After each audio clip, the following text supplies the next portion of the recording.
మీ ఎలాంటి వ్యాపార ప్రకటనలకైనా వెంటనే మా ఛానల్ సంప్రదించండి. ఓం నమ శివాయ నమ పరబ్రహ్మ పరమాత్మ నమ జగత్తుత్తే సితే పలయా బ్రహ్మ హరి హరాయ త్రిగుణాత్మే సర్వగతిగామి దర్శ దత్తాత్రేయం సంతిని సిద్ధి కురు కురు కురు కురు స్వహ. ఓం శ్రీ మాత్రే నమ. ఓం శ్రీ కొండ దేవతాయ నమ. కుర్రో కుర్రు కొండ దేవత అమ్మ పలుకు జగతమ్మ పలుకు సమ్మక్క పలుకు సారలమ్మ పలుకు వనదేవత పలుకు. ప్రజలందరికీ నమస్కారము. 3వ తారీఖు 3వ నెల 2026 పౌర్ణమి రోజున, ఆ రోజు చంద్రగ్రహణం వస్తుంది కాబట్టి ఆ రోజు మంగళవారము. మరి ఆ చంద్రగ్రహణం ముందున చాలామందికి చాలా సందేహాలు ఉంటాయి. గర్భిణీ స్త్రీలు కానీ చిన్న పిల్లలు కానీ మరి బయటికి వస్తే ఎలా ఉంటుంది, మరి దానివల్ల ఎలాంటి ఎఫెక్ట్ ఏమైనా ఉందా లేదా అనేది చాలామందికి చాలా సందేహాలు ఉన్నాయి. కాబట్టి గర్భిణీ స్త్రీలు చాలా జాగ్రత్తగా ఉండాలి. గర్భిణీ స్త్రీలు వాళ్ళు వంట వండేటప్పుడు ఎక్కువ శాతము కూరగాయలు ఎక్కువగా కట్ చేయకూడదు. దానివల్ల ఆ చంద్రగ్రహణం వలన పుట్టబోయే బిడ్డలందరూ కూడా కొన్ని విధానాల ప్రకారంగా కొన్ని చెవు కానీ ముక్కు కానీ ఏదో ఒక వంక రూపంలో వస్తుంటుంది. కాబట్టి ఆ రోజున ఏది 3వ తారీఖు 3వ నెల 2026 ఆ రోజు పౌర్ణమి చంద్రగ్రహణం ముందున గర్భిణీ స్త్రీలు చాలా జాగ్రత్తగా ఉండండి. మరి అదృష్ట బలము, జీవిత బలము, యోగము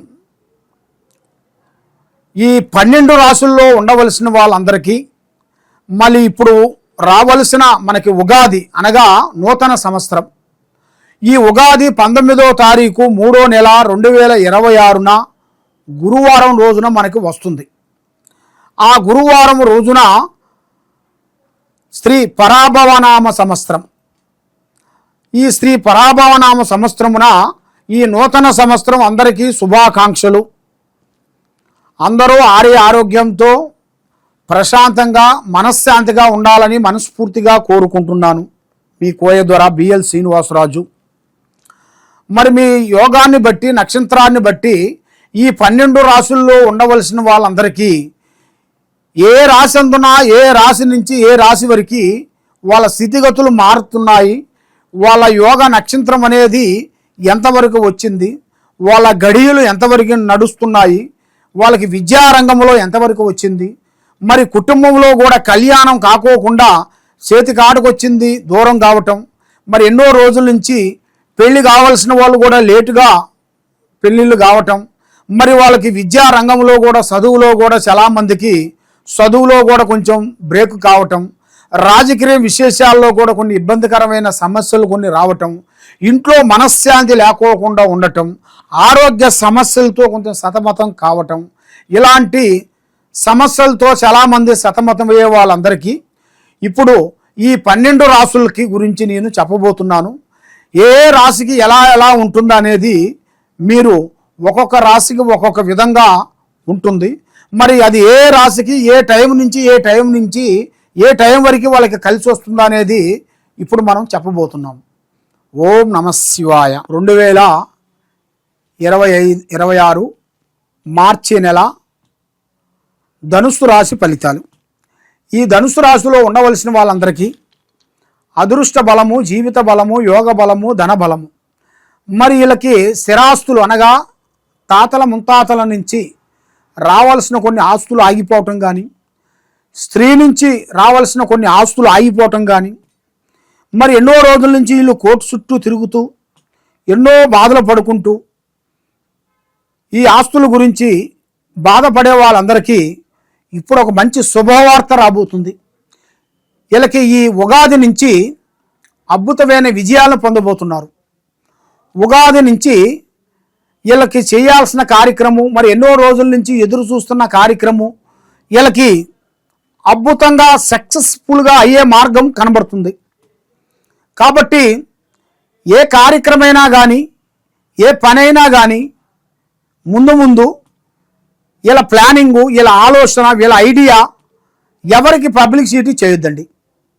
మరి ఏ కార్యక్రమం అనుకున్నా, ఏది చేయాలనుకున్నా కూడా మనస్సు నిలకటగా ఉండకోకుండా ఉండటం, మానసికమైన ఒత్తిడి, చేయాల్సిన కొన్ని పనులలో అభివృద్ధిగా లేకోకుండా ఉండటం, ఏది చేసినా ఏదో ఒక సమస్య రావటం, ఇలాంటి కొన్ని సమస్యలతో సతమతం అయిపోతుంటారు. అలాంటి సమస్యలతో సతమతమయ్యే వాళ్ళకి మంచి రోజులు రాబోతున్నాయి. కొద్దిగా జాగ్రత్తలు మీరు కొన్ని పాటించాలి. బంధువు మిత్రుల్ని చాలా జాగ్రత్తగా ఆలోచన చేయాలి. ఎవరిని గుడ్డిగా నమ్మకూడదు. ఏ పని చేసినా మీ ప్లానింగ్ ఎవరికి చెప్పొద్దు. టయాలు ఇప్పుడు గ్రహస్థితి అనేది మీకు 3 మార్గాలలో 3 గ్రహాలు ఘోషిస్తున్నాయి కాబట్టి మరి ఈ రావుకేతువ కుజుడికి దైవ పారాధన చేయాలి, దైవ ఆరాధన చేయాలి. కాబట్టి మీరు చేయాల్సిన పూజా బలం జై శ్రీరామ్, రాముణ్ణి కొలవాలి.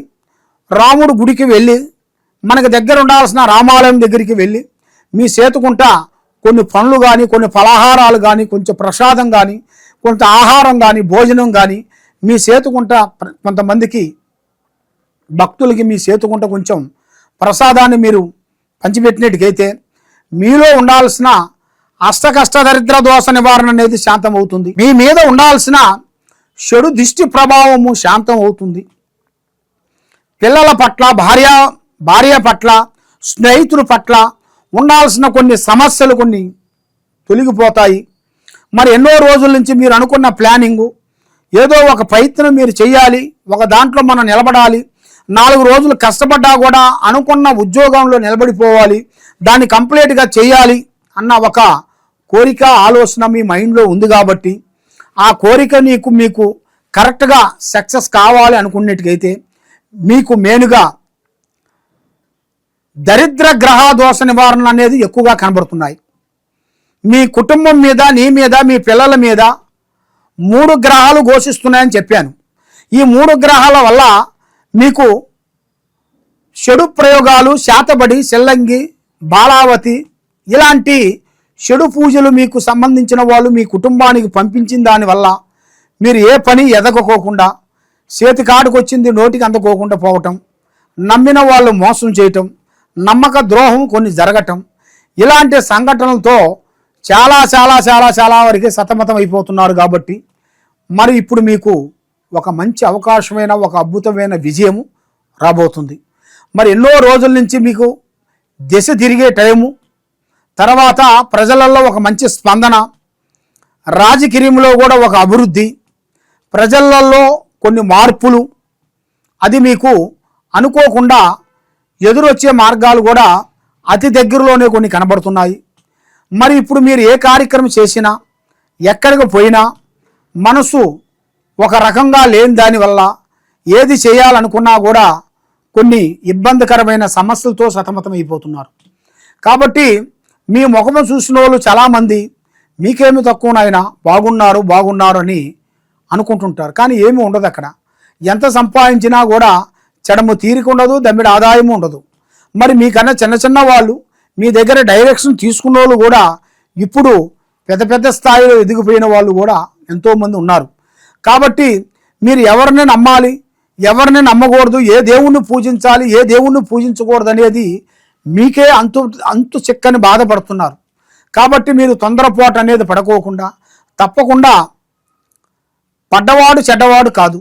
కాబట్టి మీకు ఎలాంటి సమస్య ఉన్నా, ఎలాంటి ప్రాబ్లమ్స్ ఉన్నా తప్పకుండా ఈ కింద ఉండాల్సిన నెంబర్కి మాకు సంప్రదించినట్టుకైతే మీ ఇంట్లో ఏముంది, మీ ఒంట్లో ఏముంది, మీ పిల్లల మీద ఏమేమి ఉంది, మరి వాళ్ళకి విద్య పట్ల, ఆరోగ్యం పట్ల, చేసే వ్యవసాయం పట్ల, రాజకీయం పట్ల ఏ సమస్యలు మీకు ఎదురవుతున్నాయనేది కూడా జాతక చక్ర గణితం వేసి చూసి చెప్పగలుగుతాము.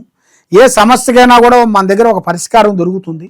కాబట్టి ఈ కింద ఉండాల్సిన నెంబర్కి మాకు సంప్రదించినట్టుకైతే మీ జాతక యోగాన్ని బట్టి మేము చూసి జాతక చక్రం వేసి, కుండలి వేసి మీకు అన్ని సమస్యలకి ఒక పరిష్కారం దొరుకుతుంది. కొన్ని సమస్యలకి కొన్ని పరిష్కారాలు ఉండవు. ఎందుకంటే అది జీవితాంతం మనల్ని అంటాడుతూనే ఉంటాయి. నువ్వు ఎన్ని పూజలు చేసినా, ఎన్ని కార్యక్రమాలు చేసినా ఇవి ముందుకు రావు. కాబట్టి ఇప్పుడు మీరు ఏది చేయాలనుకున్నా కూడా కొద్ది జాగ్రత్తలు మీరు పాటించినట్టుకైతే తప్పకుండా జయప్రదంగా అవుతుంది. సర్వో జనా సుఖినో భవంతు. ఓం నమః శివాయ నమః.